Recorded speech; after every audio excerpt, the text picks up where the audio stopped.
کبھی کبھی انسان محبت کو مار کر غیرت کو زندہ رکھ لیتا ہے اور پھر ساری عمر ایک زندہ لاش بن کر سانس لیتا رہتا ہے۔ آج کی کہانی پٹھانوں کی ایک پرانی اور سچی روایت پر مبنی ہے۔ میمونہ اور شیر عالم، ایک ایسی محبت جو غیرت کے نام پر قربان کر دی گئی۔ شادی اور محبت۔ شیر عالم اور میمونہ کی شادی پٹھان روایت کے مطابق ہوئی تھی، سادگی، وقار اور عزت کے دائرے میں۔ یہ کوئی شور والی محبت نہیں تھی، یہ وہ محبت تھی جو آنکھوں میں کم اور دل میں زیادہ ہوتی ہے۔ گاؤں والے کہتے تھے، یہ دونوں ایک دوسرے کے لیے بنے ہیں۔ وقت گزرتا رہا، شیر عالم محنتی تھا، اکثر کام کے لیے گاؤں سے باہر چلا جاتا، اور میمونہ، وہ گھر کی عزت تھی، خاموش، باحیہ اور وفادار۔ مہمانوں کی آمد۔ ایک دن جب شیر عالم گاؤں سے باہر تھا، گاؤں میں مہمان آ گئے۔ پٹھان معاشرے میں مہمان اللہ کی رحمت مانے جاتے ہیں، ان کی خدمت میں کوئی کمی بے عزتی سمجھ ہی جاتی ہے۔ مہمان بیٹھے تھے، چیلم پی جا رہی تھی، مگر اچانک چیلم کم پڑ گئی۔ کسی نے کہا، شیر عالم کے گھر چیلم موجود ہے۔ دروازے پر دستک دو۔ 3 آدمی شیر عالم کے گھر پہنچے، دروازے پر دستک دی۔ میمونہ نے دروازہ نہیں کھولا، نہ کسی مرد کو دیکھا، نہ کسی سے بات کی۔ وہ بس دروازے کے پیچھے کھڑی رہی اور چیلم باہر بڑھا دی۔ بس اتنا ہی ہوا تھا، نہ حد ٹوٹی، نہ نیت خراب تھی۔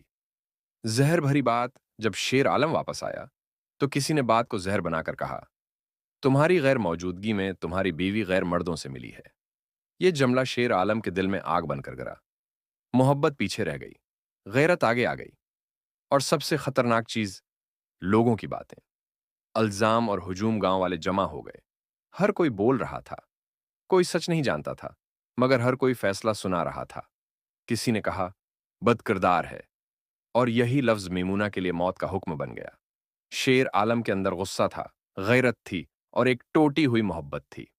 میمونہ کی آخری امید۔ میمونہ رو پڑی۔ اس نے کہا، میں صاف ہوں، میں نے کچھ نہیں کیا، وہ میرے اپنے ہیں، میرا چچا زاد ہے، وہ مجھ سے محبت کرتا ہے، وہ مجھے نہیں مارے گا۔ اسے یقین تھا کہ محبت بولے گی، لیکن اس وقت شیر عالم سننے کی حالت میں نہیں تھا۔ غیرت کا فیصلہ شیر عالم نے ایک لمحہ بھی نہ سوچا، نہ آنسو دیکھے، نہ سچ سنا۔ اس نے غیرت کے نام پر اپنی محبت کو اپنے ہی ہاتھوں ذبح کر دیا، اور میمونہ خاموش ہو گئی۔ بعد کی خاموشی، گاؤں خاموش ہو گیا۔ شرارت کرنے والے اپنے گھروں میں سو گئے، اور شیر عالم، وہ زندہ رہا، مگر اندر سے مر گیا۔ اس نے غیرت بچا لی، مگر اپنی زندگی ہار گیا۔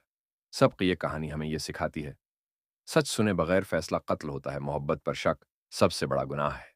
عورت کی خاموشی اکثر اس کی سزا بن جاتی ہے۔ لوگ باتیں کر کے چلے جاتے ہیں، مگر انجام ہمیں اکیلے بھگتنا پڑتا ہے۔ اختتام، یاد رکھیں، غیرت اگر انصاف کے بغیر ہو تو وہ عزت نہیں، ظلم بن جاتی، اور کچھ محبتیں غلط فیصلوں کی بھینٹ ہمیشہ کے لیے دفن ہو جاتی۔ اگر یہ کہانی آپ کے دل کو لگی ہو تو اسے شیئر کریں، کیونکہ خاموش کہانیاں بولیں نہ تو تاریخ دوبارہ خود کو دہرا دیتی۔ آپ کے خیال میں یہ غیرت تھی یا ایک معصوم عورت پر ظلم؟ اپنی رائے کمنٹس میں ضرور لکھیں۔